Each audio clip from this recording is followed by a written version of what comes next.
வணக்கம். சற்று முன் கிடைக்கப்பெற்ற மிக முக்கியமான செய்தி ஒன்று வெளியாகி உள்ளது. தமிழகத்தில் ஆட்சி மாற்றம் நிச்சயம் நடைபெறும். தமிழக பாஜக தலைவர் அண்ணாமலை அவர்கள் இன்று காலை 10 மணி அளவில் கோவையில் உள்ள அவரது வீட்டில் 6 சவுக்கடிகளை அடித்த பிறகு செய்தியாளர்களது சந்திப்பின் பொழுது தெரிவித்துள்ளார். இந்த சவுக்கடி என்பது தமிழக மக்கள் மனதில் ஆழமாக பதியட்டும். இனியும் பணத்தை பெற்றுக்கொண்டு திமுக என்ற துரோகிகளுக்கு ஓட்டு போட்டு அரியணையில் நாம் அமர்த்த வேண்டாம். நிச்சயமாக இனிமேல் எந்த ஒரு பெண்ணும் தங்களுடைய மானத்தையோ உயிரையோ இழக்கக்கூடாது. இந்த பரிகாரத்தின் மூலமாக இதனை நானே முடித்து வைக்கிறேன் என்று அண்ணாமலை அவர்கள் செய்திருக்கிறார். இது சமூக வலைதளங்களில் வைரலாக பரவி வருகிறது. குறிப்பாக தமிழக பாஜக தலைவர் அண்ணாமலை அவர்கள் லண்டனுக்கு சென்று 3 மாத படிப்புகளை முடித்து கடந்த வாரம் சென்னை திரும்பினார். இதற்குத்தான் லண்டனில் போய் படித்தாரா? அரசியலை மிகவும் மோசமாக கையாள்கிறார் என்றும் பலரும் அண்ணாமலையை விமர்சனம் செய்து வருகிறார்கள்.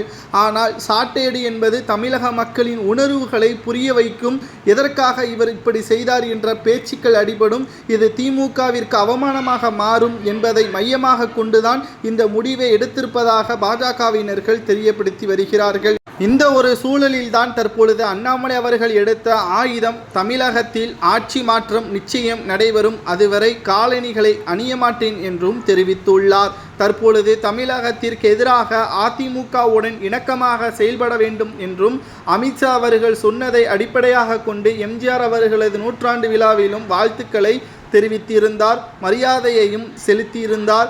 இதனால் தற்பொழுது வரை அண்ணாமலை அவர்கள் அதிமுகவின் எந்த ஒரு எதிராகவும் பேச்சுவார்த்தை நடத்தவில்லை. இதன் மூலமாக அதிமுக, பாஜக, பாமக, தேமுதிக, எஸ்டிபிஐ போன்ற கட்சிகள் கூட்டணி வைத்து திமுகவை எதிர்த்தால் நிச்சயமாக திமுக கூட்டணி படுதோல்வி அடையும். இதன் மூலமாக ஆட்சி மாற்றங்கள் நடைபெறும். இதற்கு ஒரே வழி எடப்பாடி சம்மதம் தெரிவிக்க வேண்டும் என்றும் சமூக வலைதளங்களில் அரசியல் பிரமுகர்கள் தெரிவித்து வருகிறார்கள். இருந்த போதிலும் தமிழகத்தில் அண்ணாமலை அவர்கள் எடுத்திருக்கின்ற அரசியல் மாற்றம் பலரையும் ஆச்சரியப்படுத்தியுள்ளது. சின்ன செயல்கள் மக்களிடம் விமர்சனத்தை ஏற்படுத்தினாலும் மிகப்பெரிய ஒரு தாக்கத்தை கொண்டு வந்துள்ளது. இன்று முழுவதும் இந்த டாபிக் தான் சமூக வலைதளங்களில் வைரலாக பரவி வருகிறது. அண்ணாமலை அவர்கள் செய்தது சரியா?